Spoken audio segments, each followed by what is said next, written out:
announced that they're releasing a brand new iPhone SE. Now, we've been hearing quite a few rumors about this for some time now, and it is finally here. Now, the iPhone SE is something that was really popular in the past. It was always that great option to get if someone didn't want to use a really big phone, since Apple's coming out with phones with much larger displays these days. And if you're someone who just couldn't get over the way phones used to be in the past, where they had a smaller display, it was something that was very comfortable in the hand, then you had this as an option. Now, these were always a lot cheaper, but came out with pretty recent specs, and this is no different. While this iPhone SE has the body of an iPhone 8, it pretty much has the internals of an iPhone 11 or 11 Pro, which does mean we're getting the A13 Bionic processor in here, so there isn't going to be much that this phone can't do that the new ones can. Besides taking pictures and that kind of thing, the cameras here are a bit different. So instead of a dual camera lens system or a triple camera lens system, we're rocking one 12 megapixel shooter in the back, and they're pretty much treating this the same way they treated the iPhone XR. And with the iPhone XR, you only had that single camera lens in the back, but you were still able to do things like take portrait mode photos. But of course, there was a limitation to it because it didn't have the extra lens. So portrait mode photos will only work on humans, so only human faces. That's the only way you'll get it to work. So if you wanted to take a picture of your dog, or maybe some kind of anything like a flower, whatever it may be, you won't really be able to pull that off. And I feel like for most people, that's not going to be a really big deal because most of the time people are taking pictures of themselves or each other. But you'll still be able to take advantage of like some of those portrait mode effects with the studio lighting and the black and white. You'll be able to still do all that. You just won't get the ability to do other objects. Now, something else that you'll be able to still do with the camera is, take that 4K video. And this makes sense. You still got that A13 Bionic processor inside, so we're not gonna see features like that go away. So if you want that nice 4K video, you're still gonna have the ability to do that with this camera. Now, real quick, let's jump back to the fact that this is in the body of an iPhone 8. So in the iPhone 8, we had a few different things. This was a 4.7-inch display. So that means, you got that smaller screen, but like I said, it was much easier to hold in the hand. That's something a lot of people were used to. It is bigger than the original iPhone SE, which had, I believe, it was a 4-inch display. So it had a smaller display, but this one is a little bit bigger, still very comfortable to hold in the hand. And you got stuff like Touch ID, you guys. That home button is back, so you still have access to things like Touch ID, which honestly was just so good. It was easy to just unlock the phone. You just pick it up, press the button, and boom, you're in. It was a really smooth experience. I understand getting away from the buttons in front of the screen and all that. I get it, but it was a nice experience. So I think that anybody who picks this up is gonna have a really easy and nice smooth time, because you can also jump into apps. If you needed to put in a password, you can do that. Authorize certain things, you can just use Touch ID.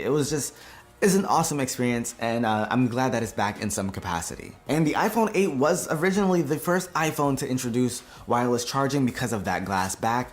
And thankfully, even though this is one of those, cheaper models, you still have access to features like that. So you can still wirelessly charge with this device. And Apple did change up the design of the back just a little bit to match the new iPhone 11s. The Apple logo is now right in the center, and there are no other words. So it's just a clean back with the Apple logo in the middle. And speaking of the looks, Apple has come out with 3 different colors for this SE. It's got black, white, and of course, product red. So you have those 3 options in terms of the colors. So you can, kind of go with whatever you want, but obviously black is the way to go. Now, if you decided you want to pick one of these up, how much would it cost you, right? So Apple is offering a 64 gig version, a 128 gig, as well as a 256. They're all starting at $399, and I believe the upper tiers are $449.99 and $549.99. But guys, this is a 2020 iPhone, even though it has a much smaller display, smaller body, all that stuff. But it's a 2020 iPhone. It has the same power as the iPhone 11s in terms of the processor, and it starts at $400. That is going to be a very enticing offer for a lot of people out there. Like, I'm already thinking about this for my parents. This is going to be great for them. Well, my mom anyway. I think it's going to be great for her because she'll be able to have a solid phone for years now, because she actually is still on the original iPhone SE. So I'd be able to upgrade her and it not break the bank. Mother's Day is right around the corner. It kind of just makes sense that we can upgrade her without having to pay like $1,000 and be pretty confident that that phone is not going to crap out on her within a couple of years. The fact that she's still rocking the original iPhone SE says a lot. This is gonna be that nice entry level, or even just not a huge investment phone. I can see this even being great for kids, although I'm sure kids these days will probably be upset that they're not getting one of the new iPhones that everyone else is rocking. But either way, that lower price point is going to be very enticing. $400, is nothing to scoff at. Hopefully my mom doesn't watch this video and I don't spoil it for her that this is what I'm trying to get her to replace her phone. But I do feel like this is going to be something that's going to be extremely popular. I think Apple is pretty proud that they've sold a lot of 4.7-inch devices. I think they've sold over 500 million, and they're actually pretty happy about that, so they want to continue that.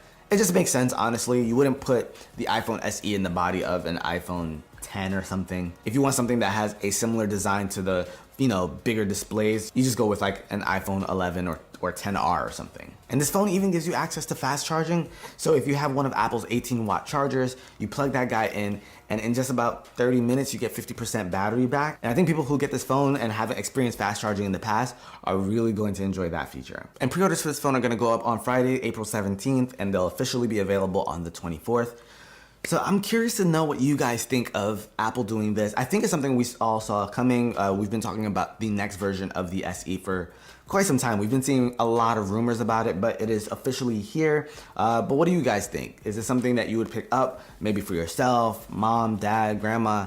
I wanna know what you guys think. Let me know with a comment down below. Hopefully you enjoyed this video. I definitely see this as something that I'm probably gonna see myself picking up, maybe one or two for a few family members. Hopefully you guys enjoyed this video. If you did, be the cool guy or girl that gives it a thumbs up. I'm gonna catch you guys in the next one. If you guys wanna see a full review on that phone, let me know. That'd be pretty interesting to do, to kind of go back in time, but not all the way, since it's still rocking some of today's. It'd be interesting. If you guys are interested in that, let me know with a comment down below, and I'll catch you guys in the next one.